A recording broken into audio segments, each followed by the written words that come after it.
بسم اللہ الرحمن الرحیم نحمد و نصلی علی رسولہ الکریم اما بعد۔ زکوٰۃ اسلام کا ایک اہم فریضہ ہے، اور قرآن کریم میں اللہ تعالیٰ نے 32 جگہوں پر نماز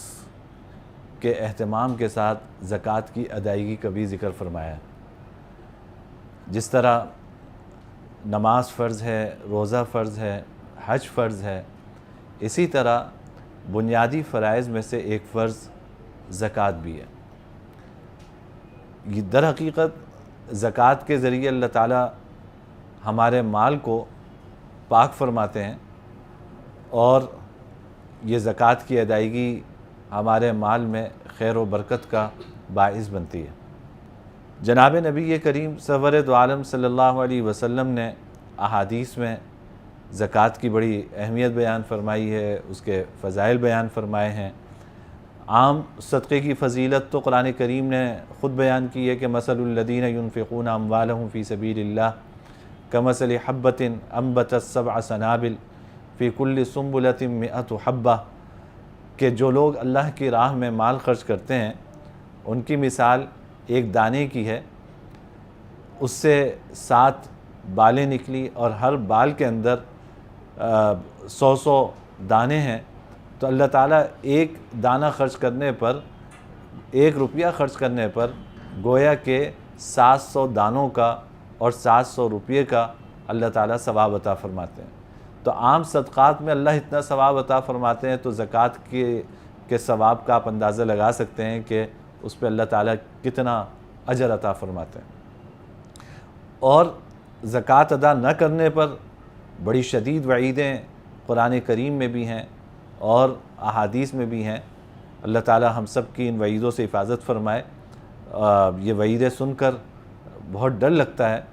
کہ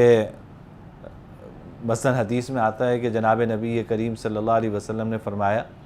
کہ جو قوم زکوٰۃ ادا نہیں کرتی اللہ تعالیٰ اس پر قحط مسلط فرما دیتے ہیں۔ اسی طرح ایک حدیث میں ہے،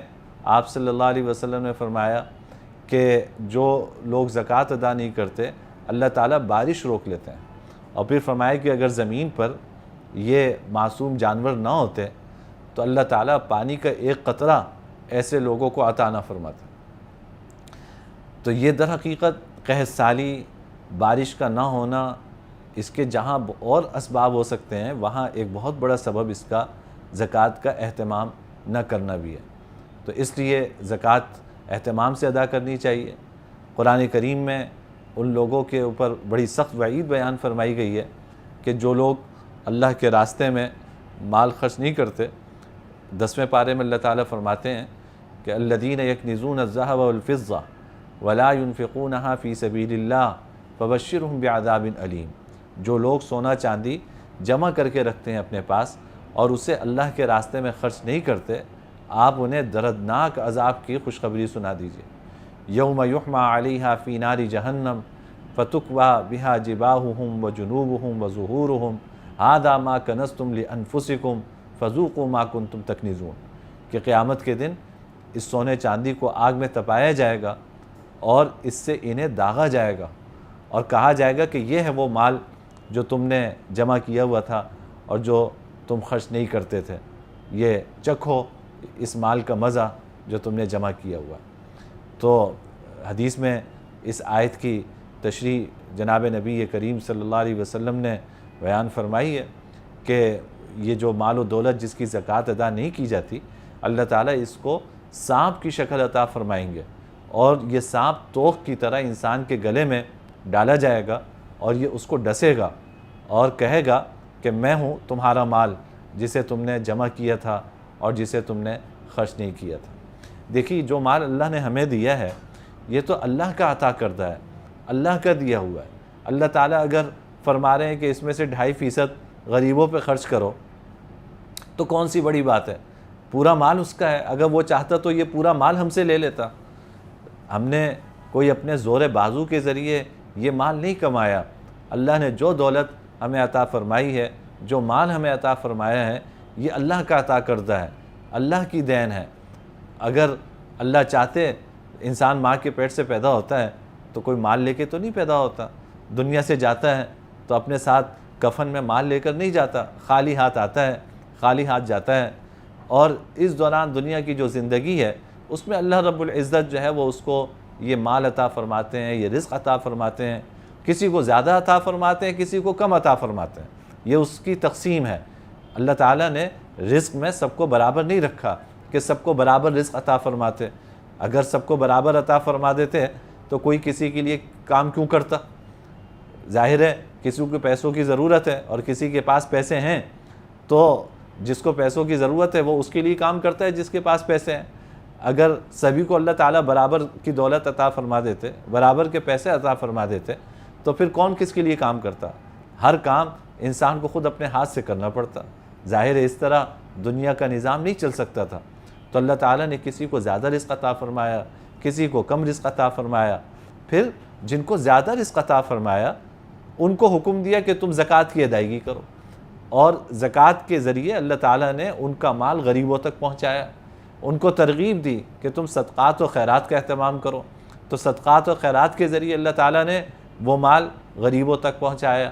تو اس طرح اللہ نے ہمیں مال عطا فرمایا، اور اللہ تعالیٰ نے ہمیں حکم دیا کہ ہم اس مال میں سے 2.5% زکوٰۃ ادا کریں اور وہ غریبوں میں اسے خرچ کریں، تاکہ جو غریب ہیں وہ بھی خوشیوں میں ہمارے ساتھ شریک ہو سکیں۔ اس لیے زکوٰۃ کا خوب اہتمام کرنا چاہیے اور بہت احتیاط کے ساتھ زکوٰۃ نکالنی چاہیے۔ زکوٰۃ میں بے احتیاطی بڑی نقصان دہ ہے۔ ایک حدیث میں آتا ہے کہ ما خالطت الزکوٰۃ مالا قط الا اہلکتہ، کہ زکوٰۃ کا مال اگر کسی مال میں ملا رہ جاتا ہے تو وہ اس کو ہلاک کر دیتا ہے۔ تو اگر اللہ نے ہمیں دولت عطا فرمائی، ہمیں رزق عطا فرمایا، ہم پر زکوٰۃ فرض تھی اور ہم نے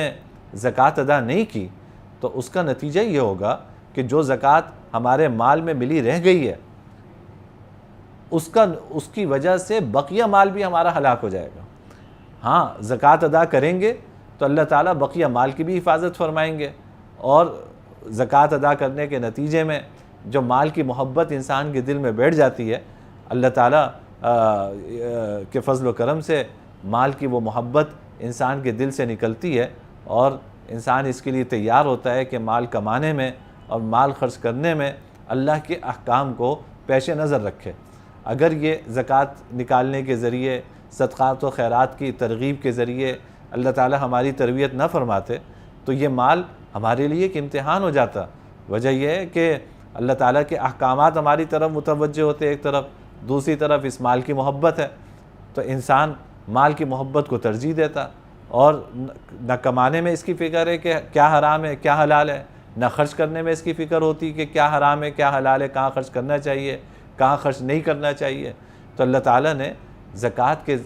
کے حکم کے ذریعے ہماری تربیت فرمائی کہ بھائی جب اللہ کا حکم آئے تو تم اللہ کے راستے میں خرچ کیا کرو۔ جب انسان اللہ کے راستے میں خرچ کرتا ہے تو اس مال کی محبت اس کے دل سے کم ہوتی ہے، اور اس کا فائدہ یہ ہوتا ہے کہ جب اللہ کے احکامات اس کی طرف متوجہ ہوتے ہیں تو وہ حرام و حلال کی تمیز کرتا ہے، کمانے میں بھی اور خرچ کرنے میں بھی یہ تمیز کرتا ہے کہ کہاں خرچ کرنا چاہیے کہاں نہیں کرنا چاہیے، کہاں خرچ کرنے سے اللہ راضی ہوں گے کہاں خرچ کرنے سے اللہ ناراض ہوں گے۔ تو اس لیے رمضان المبارک میں عام طور پر لوگ اس کا اہتمام کرتے ہیں کہ زکوٰۃ کی ادائیگی کی جائے، اور ویسے بھی رمضان المبارک میں صدقات و خیرات کا اہتمام کیا جاتا ہے، اور اللہ تعالیٰ ہر عمل کا ثواب بے حساب رمضان المبارک میں عطا فرماتے ہیں۔ تو اس لیے